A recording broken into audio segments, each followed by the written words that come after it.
వెంకటేశాయ. ఓం శుక్లాం వరదరం విష్ణుం శశివర్ణం చతుర్భుజం ప్రసన్నవదనం ధ్యాయే సర్వవిఘ్నోపశాంతయే. ఓం గురుబ్రహ్మ గురువిష్ణు గురుదేవో మహేశ్వరः గురుసాక్షాత్ పరబ్రహ్మ తస్మై శ్రీగురువే నమః. ఓం శాంతాకారం భుజగశయనం పద్మనాభం సురేశం విశ్వాకారం గగనసదం మేఘవర్ణం శుభాంగం లక్ష్మీకాంతం కమలనయనం యోగిజ్ఞానగమ్యం వందే విష్ణుం భవహరం సర్వలోకైకనాథం. గణపతి, ఈ మనకి గణపతి నవరాత్రులు నవమి అంటే 9. మనకి తల్లి గర్భంలో మనకి నవమాసాలు బిడ్డ ఉంటాడు. నవమాసాలు పూర్తయిన తర్వాత 10వ మాసంలో బిడ్డ భూమి మీద పడి నా బిడ్డకి ఎటువంటి చర్మ వ్యాధులు కానీ, ఆరోగ్య సమస్యలు కానీ, చూపోట్లు కానీ, ఎటువంటి ఇబ్బంది మానవుడికి కలగకుండా ఈ 9 రాత్రులు నవరాత్రులుగా గణపతిని ఆరాధించి 9 రాత్రులు అయిపోయిన తర్వాత 9వ రోజు రాత్రి సాయంకాలం సాయంకాల పూజ అయిపోయిన తర్వాత గణపతిని ఉద్వాసం చెప్పాలి.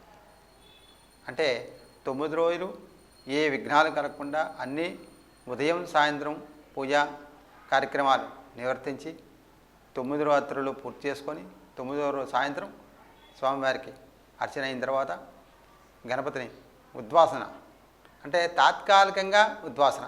ఎప్పుడు కూడా మనం గణపతిని తాత్కాలికంగా గణపతిని ఉద్వాసన చేయడం జరుగుతుంది. ఎందుకంటే పునరాగమనాయచ అంటే మనం పునరాగమనాయచ అంటే తాత్కాలికంగా మళ్ళీ వెంటనే మా ఇంట్లో ఏ శుభకార్యం అయినా నువ్వు వెంటనే మాకు ఏ ఆటంకాలు కలగకుండా రా అని చెప్పేసి తెలియపరచడానికి పరమార్థం. అయితే ఈ గణపతిని 9 రాత్రులు అయిపోయిన తర్వాత 10వ రోజు మనం ఇప్పుడు కూడా నిమజ్జనం చేయాలి. నిమజ్జనము అంటే గంగలో అంటే నీటిలో ఆ మట్టి గణపతిని అంటే మానవ శరీరమే మట్టి. ఈ పంచ ప్రాణాల్లో మనం నిమజ్జనం అవుతాం అంటే కలిసిపోతాం.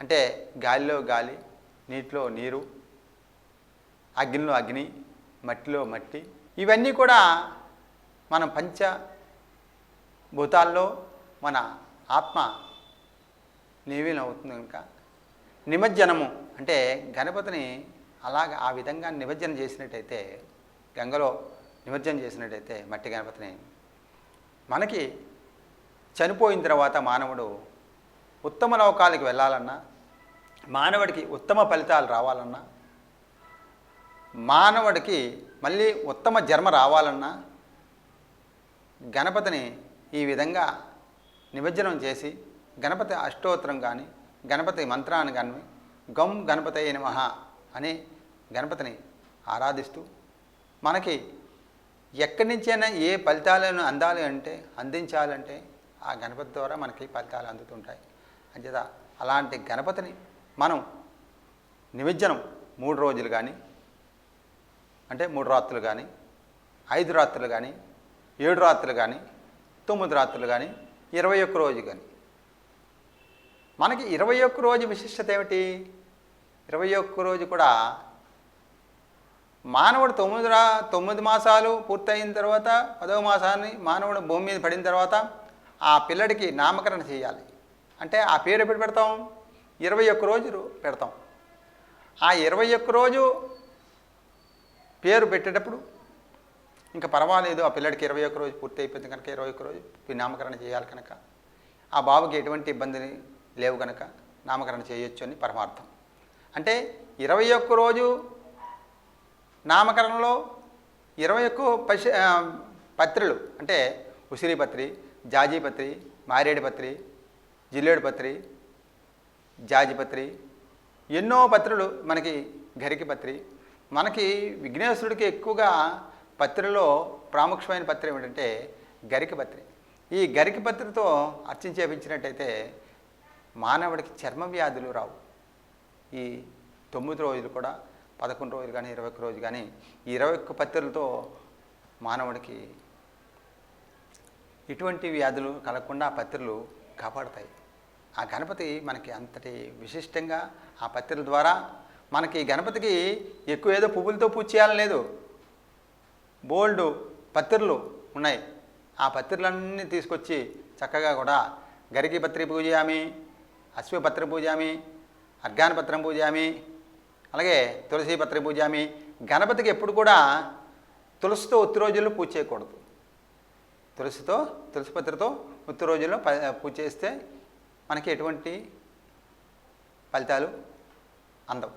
అంచేత ఏంటంటే తులసి పత్రి ఏ రోజు పూజ చేయాలి అంటే గణపతి నవరాత్రుల్లోనే గణపతిని తులసి పత్రితో అర్చన చేయించినట్టయితే మానవుడికి ఉత్తమ లోకాలకు వెళ్తాడు, ఉత్తమ ఫలితాలు ఉంటాయి, ఉత్తమ మార్గాల్లో వెళ్తాడు, ఉత్తమ దారులు మానవుడికి కలుగుతాయి. మానవుడికి ఒక వెలుగు మార్గంలో నడవాలన్నా, నడిపించాలన్నా, దారి కనబడాలన్నా మనకి విఘ్నేశ్వరుడికి ఈ గణపతి నవరాత్రుల్లో తులసి పత్రితో పూజ చేసినట్టయితే మానవుడికి అలాంటి ఫలితాలు అందుతాయి. ఎప్పుడు మానవుడు నిర్మలంగా ఉండాలి, నిర్మలత్వం రావాలి, కల్మషంగా ఉండకుండా ఉండాలి, కల్మషం లేకుండా ఉండాలి, మానవుడు సత్ఫలితాలు పొందాలి, మానవుడికి ఎటువంటి ఆటంకాలు కలగకుండా ఎక్కడికి వెళ్ళినా అన్ని శుభ ఫలితాలు అందేటట్టుగా ఆ తులసి పత్రి అనేది చాలా మానవుడికి అభివృద్ధిలో ఉంచే పత్రితో పూజ చేసినట్టయితే మానవుడికి ఇలాంటి ఫలితాలు అందుతూ ఉంటాయి. అంచేత అలాంటి తులసి పత్రి ఎక్కువగా కూడా నిమజ్జనం రోజు పూజ చేయాలట. నిమజ్జనం రోజుని మనం పూజ చేసినట్టయితే మానవుడికి ఎటువంటి ఇబ్బందులు కలగకుండా వెలుగు మార్గంలో నడుస్తాడని, మానవుడికి వెలుగు మార్గం కనబడుతుందని, వెలుగు మార్గం దారి వెతుక్కోకుండా మంచి మార్గం కనిపిస్తుందని చెప్పేసి ఆ తులసి పత్రి ఏమిటంటే ఉత్తి రోజుల్లో మామూలుగా గణపతి నవరాత్రిలో గణపతి పుట్టినరోజు నాడు, గణపతి ఉద్భవించిన రోజు భాద్రపద మాసంలో శుద్ధ చతుర్థి అంటే భాద్రపద మాసంలో భాద్రపదం ప్రారంభమైన 4వ రోజు గణపతి ఉద్భవించిన తిథి. అందుకే ఉత్తి రోజుల్లో మనకి చవితి మంచిది కాదు, తిథుల్లో చవితి మంచిది కాదని అంటారు. గణపతి వినాయక చవితి మంచిది. అలాగే ఉత్తి రోజుల్లో ప్రయాణానికి నవమి మనకి రాదు, నవమి తిథి పనికిరాదు, అష్టమి నవమి పనికిరాదు. అంచేత శ్రీరామ నవమి నాడు మనం ప్రయాణం చేయొచ్చు. అలాగే ఉత్తి రోజుల్లో మళ్ళీ అష్టమి తేదీ మళ్ళీ కష్టాలు వస్తాయి అని పరమార్థం. అయితే అలాంటి తిథి దుర్గాష్టమి అంటే విజయదశమి నవరాత్రుల్లో మనకి దుర్గాష్టమి నాడు మనం ప్రయాణం చేయొచ్చు. ఇలాంటి తిథుల్లో మనకి ఆటంకాల తిథులు ఉంటాయి కనుక అలాంటి ఆటంకాల మానవుడికి కలగకుండా ఆ తిథుల్లో అంటే మనకి మంచి తిథులు మనకిచ్చి ప్రయాణాలకి చెడ్డ తిథుల్లో వాళ్ళు జన్మించారు అంటే అలాంటి తిథుల్లో కూడా నువ్వు ప్రయాణం చేయొచ్చు, నువ్వు మంచి పని చేయొచ్చు, నీకు ఎటువంటి ఆటంకాలు కలగవు, నీకు అన్ని శుభాలు జరుగుతాయి, ఏ అశుభాలు జరగవు అని పరమార్థంగా దుర్గాష్టమి, అలాగే శ్రీరామనవమి, అలాగే భాద్రపద మాసంలో శుద్ధ చవితి, అలాగే చవితుల్లో మళ్ళీ నాగుల చవితి అనేది శుభప్రదం. అంచేత ఏంటంటే అలాంటి శుభప్రదమైన తిథులు నాగుల చవితిగా, వినాయక చవితిగా, ఈ నిమజ్జనాలు ఎప్పుడు కూడా అల్లరితల్లిగా మనం గణపతిని నిమజ్జనం చేయకూడదు, భక్తి భావనతో నిమజ్జన చేయాలి. ఈరోజు ఏదో డామరికంగా ఏదో వాళ్ళు ఏదో చేస్తున్నారు ఘనంగా, మనం ఎంతగానో ఘనంగా చేయాలి అని భావనలో వెళ్ళిపోతున్నారు. కానీ మనము భక్తిగా మనం నిమజ్జనం చేయాలి. ఆ భక్తిన నిమజ్జనం గంగలో నిమజ్జనం చేసిన తర్వాత ఆ మట్టి గణపతి నీటిలో కలిసిన తర్వాత ఆ నీళ్లు శిరస్సు మీద జల్లుకొని కొంచెం తీర్థంగా పుచ్చుకున్నట్టయితే మైండ్ క్లారిటీగా పనిచేస్తుంది, మనసు ప్రశాంతత అవుతుంది, కళ్ళు క్లారిటీగా కనబడతాయి, చెవుపోట్లు రావు. ఈ తీర్థం గణపతి నిమజ్జనం చేసిన తర్వాత ఆ తీర్థం కానీ మనం శిరస్సు మీద జల్లుకొని ఆ తీర్థం కొంచెం నీటిలో ఆ నీళ్ళు నోట్లో పుచ్చుకున్నట్టయితే, తీర్థంగా పుచ్చుకున్నట్టయితే మానవుడికి చర్మ వ్యాధులు కానీ, చెవుపోట్లు కానీ, అలాగే చాలామందికి ఏమిటంటే వినబడపోవడం, అలాగే మాట క్లారిటీగా మాట్లాడలేకపోవటం, ఇవన్నీ కూడా ఇబ్బందులు మానవుడికి వస్తుంటాయి. అంచేత మానవుడికి అలాంటి ఇబ్బందులు కలగకుండా గణపతి ఆరాధన, గణపతి మంత్రాన్ని పఠించుకున్నట్టయితే, గణపతి ఉపదేశనం చేసుకున్నట్టయితే మనకి మానవుడికి అభివృద్ధిలో ఉంటాడు. ఎందుకంటే ఈరోజు మానవుడు ఎలాగున్నాడో మనం ఈరోజు చూస్తున్నాం. ఈర్ష, అసూయ, కుళ్ళు, కుతంత్రాలతో మానవుడు బాధపడుతున్నాడు. అలాంటి మానవుడు బాధపడకూడదు. మానవుడు అందరూ బాగుండాలి, అందరిలో మనం ఉండాలి, అందరికీ మంచి ఫలితాలు అందజేయాలి గణపతి. ఇలాంటి చెడు వ్యాధుల నుంచి, అంటే ఇప్పుడు మానవుడికి కరోనా అని పేరు పెట్టి భగవంతుడు వదిలాడు. అంటే మానవుడు మనం తిన్నగా ఉండట్లేదు, ఒక లైన్లో పెడదాము, చిన్న భయపెడితే భయపడతాడేమో, ఈ భయానికైనా వాడు జాగ్రత్తగా ఉంటాడేమో అని భగవంతుడు చిన్న పరీక్ష పైన పెట్టాడు. ఈ పరీక్ష కూడా మనం చాలా ఇంకా జాగ్రత్తగా ఉండట్లేదు. జాగ్రత్తగా ఉండాలి మానవులు. ఎందుకంటే అన్ని జన్మల కన్నా ఉత్తమైన జన్మ మానవ జన్మ. ఈ మానవ జన్మని మనం సార్థకం చేసుకోవాలి. అసార్థకం చేసుకుంటున్నాం ఈరోజు. అంచేత అసార్థకం అవ్వకుండా సార్థింపబడే జన్మని ఉత్తమ లోకాలకి చేర్చే దేవుడు ఎవరో అంటే గణపతి. అంచేత అలాంటి గణపతి గం గం బతాజత ప్రజాభవత స ప్రజాభవ భవాంతాత తస్స వజాక్షతం ధాతానాత తస్స ప్రణేంద్రియానాం దేవత స్వప్రతే. అతను ఏమిటంటే ఎప్పుడు పార్వతీ పరమేశ్వరుడు, గణపతి, సుబ్రహ్మణ్య స్వామి కలిపి ఉంటే ఆ కుటుంబమే ఉంటుంది కలిపిగా.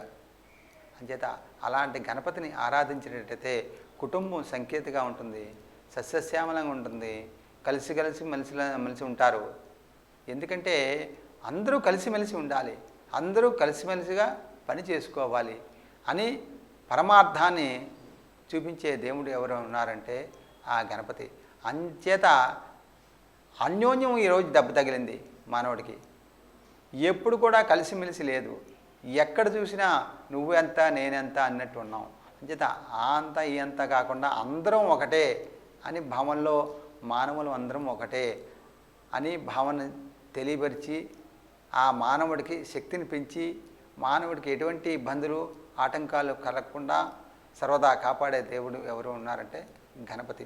అలాంటి గణపతి నవరాత్రులు ఇప్పుడు జరుగుతున్నాయి కనుక ఈ గణపతిని ఈ 9 రాత్రులు అయిపోయిన తర్వాత 10వ రోజుని చక్కగా కూడా నిమజ్జనం గంగలో. అంటే ఎప్పుడు మానవుడికి తిన్నా తినకపోయినా నీరు అవసరం కనుక ఆ నీటి వల్ల మానవుడికి అంటే జల ప్రమాదాలు ఏమి కలగకుండా జలశుద్ధి అవ్వాలి.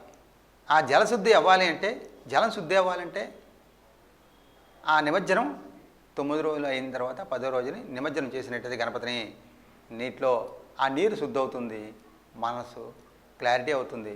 ఆ నీరు వల్ల మానవుడికి ఎటువంటి ఇబ్బందులు కలగకుండా చూసే దేవుడు ఎవరు ఉన్నారంటే గణపతి. అంచేత నిమజ్జనం ఎందుకు చేయాలి అంటే ఇది పరమార్థం. మానవుడికి నీరు అవసరం, కొంచెం నీళ్ళు తాగితే చాలు ప్రాణం నిలబడుతుంది. అంచేత అలాంటి ప్రాణాన్ని కాపాడేది నీరు కనుక ఆ నీరు శుద్ధిగా ఉండాలి. అంటే ఏవో నీళ్ళు తాగితే లేనిపోని వ్యాధులు కలుగుతాయి మానవుడికి.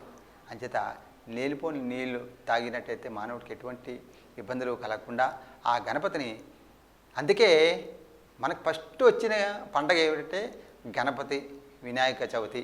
అంచేత ఆ వినాయక చవితి రోజు నుంచి 9 రోజులు కూడా ఉంచి 10వ రోజున నిమజ్జనం చేసినట్టయితే ఆ నీరు మనం జల్లుకొని, అది ఇదివరకు ఇప్పుడంటే వాటర్ బాటిల్ అన్నీ వచ్చాయి కానీ ఇదివరకు నీటిలో చెరువు నీళ్ళే తాగేవారమే. ఆ చెరువు శుద్ధ అవ్వాలన్నా ఆ గణపతిని చెరువులో కలుపుతారు. అంచేత ఏంటంటే అంత శుద్ధిగా ఉండేది ఇదివరకు, మనుషులు ఆరోగ్యంగా ఉండేవారు.